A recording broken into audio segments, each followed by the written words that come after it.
رات کا وقت تھا، بارش ہو رہی تھی۔ تین دوست علی، سلمان اور فہد ایک سنسان راستے سے گزر رہے تھے۔ راستہ شارٹ کٹ تھا اور انہیں شہر کے دوسرے کنارے پہنچنا تھا۔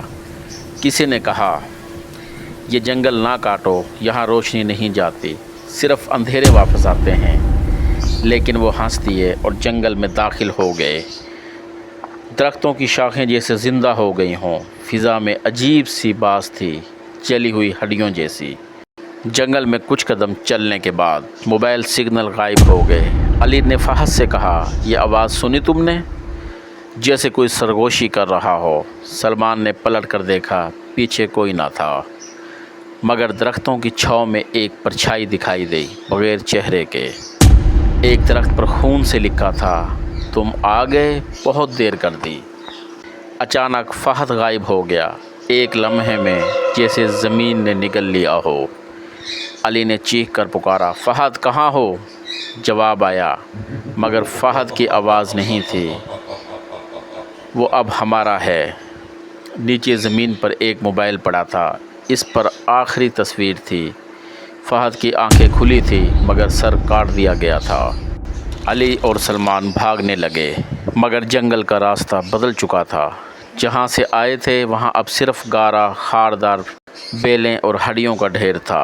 ایک درخت کے کیلوں سے ٹھوکا ہوا چہرہ لٹک رہا تھا، ویسے ہی جیسے فہد کا تھا۔ ایک سائے نے کہا، ہر چہرہ جو یہاں آتا ہے دیوار پر لگا دیا جاتا ہے، ہمیشہ کے لیے۔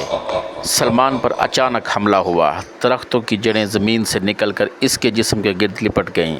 وہ چیختا رہا، مگر جڑیں اس کی زبان کھینچ کر نکال چکی تھی۔ علی صرف تکتا رہا، اس کے جسم نے حرکت کرنا بند کر دی۔ کسی نے اس کے کان میں سرگوشی کی، اب تم سن سکتے ہو لیکن کچھ کہہ نہیں سکتے، یہی سزا ہے دیکھنے والوں کے لیے۔ علی اب اکیلا رہ گیا تھا۔ اسے سامنے ایک ٹوٹی ہوئی جھونپڑی نظر آئی۔ دروازہ آہستہ آہستہ کھلا۔ اندر صرف ایک کرسی اور کرسی پر ایک لڑکی بیٹھی تھی، بے جان، ساکت، مگر آنکھیں کھلی ہوئی۔ لڑکی نے کہا، تم آئے ہو، بہت انتظار کیا۔ علی پیچھے ہٹا، مگر دروازہ بند ہو چکا تھا۔ دروازے پر لکھا تھا، جنگل سب کو بلاتا ہے، اور جو اندر آ جائے وہ جنگل کا ہو جاتا ہے۔ صبح کا وقت، جنگل کے قریب رہنے والے کسانوں کو دروازے پر ایک نیا درخت لگا ہوا ملا۔ درخت کی چھال پر 3 چہروں کے نشان تھے، علی، سلمان اور فہد۔ درخت کے نیچے مٹی سے ایک جملہ لکھا تھا، یہ صرف ایک کہانی نہیں ہے، اگر تم نے پڑھ لی ہے تو اب تمہاری باری ہے، جنگل تمہیں بلا رہا ہے۔